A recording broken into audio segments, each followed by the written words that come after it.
नाजरीन, आज हम आपको एक ऐसी शख्सियत के बारे में बताने जा रहे हैं जिन्होंने मसीह खुदावंद की अलूहियत और मसीह के मुजस्सिम होने से मुतल्लिक सख्त मनफी तालीमात का सामना किया। इन मनफी तालीमात का सामना करते हुए आपको शदीद मुखालफत और सख्त इल्ज़ामात से दोचार होना पड़ा, लेकिन आपने इन तमाम इल्ज़ामात का डट कर मुकाबला किया। इसलिए आपको एथनेजियस द वर्ल्ड अगेंस्ट कहा जाता है।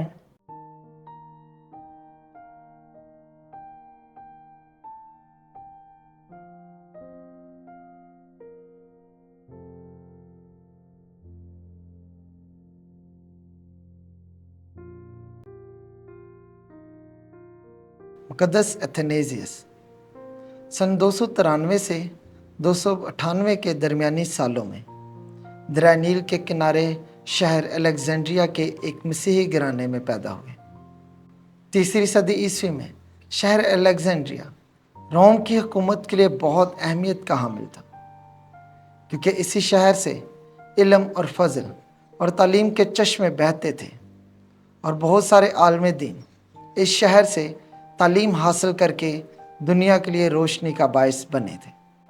आपने भी इस शहर से तालीम हासिल करके और वालिदैन के यहाँ परवरिश पाकर बिशप ऑफ अलेक्जेंड्रिया के यहाँ खिदमत का काम शुरू किया।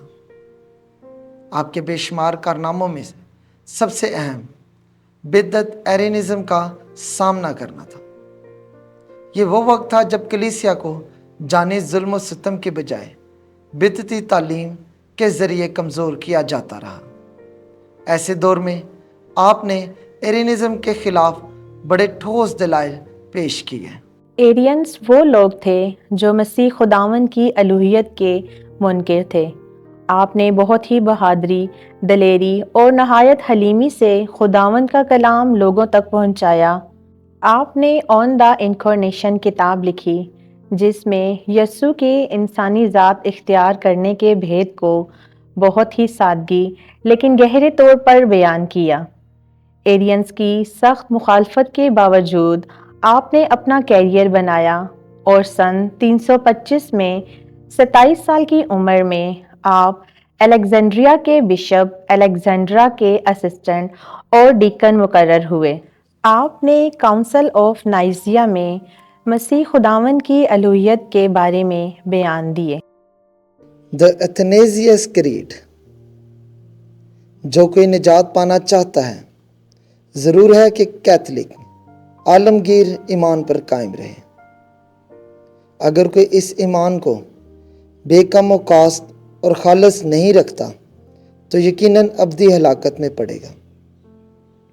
और ये आलमगीर ईमान है कि हम वाहिद खुदा की इबादत तसलीस में और सालूस की इबादत तौहीद में करते हैं, ना तो अकानीम को मखलूत करते हैं और ना ही जोहर यानी ज़ात को तकसीम करते हैं, क्योंकि बाप एक अकनूम है और बेटा दूसरा और रूहुल कुछ तीसरा अकनूम, यानी इनकी अकनूमियत अलग अलग है, लेकिन बाप, बेटे और रूह कुछ की अलूहियत एक है। उनका जलाल बराबर और अजमत यकसां और अब्दी है।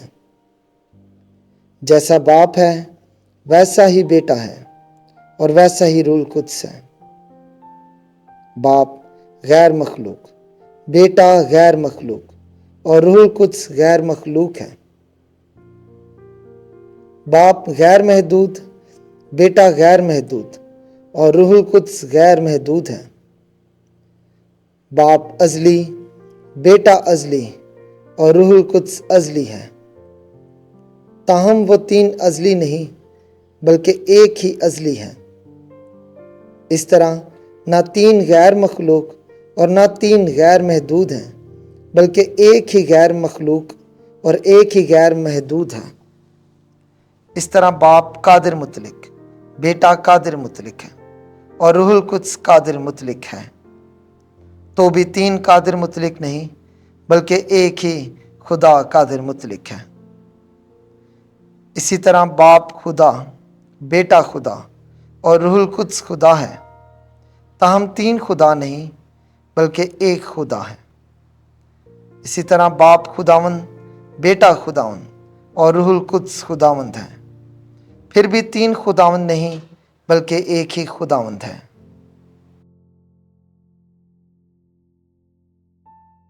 بشپ الیگزینڈرا کی وفات کے بعد آپ نے خود بشپ کا عہدہ سنبھالا اور اس طرح آپ کا کام اور بھی پرجوش انداز سے جاری رہا۔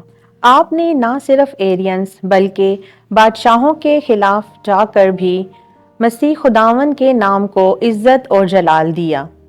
آپ کی وفات کے چند سال بعد گریگری آف نازیانزن نے آپ کو پلر آف دا چرچ کہا۔ چرچ فادرز نے آپ کی تحریروں کو سمجھا اور کلمہ جو انسان بنا لوگوں تک پہنچایا۔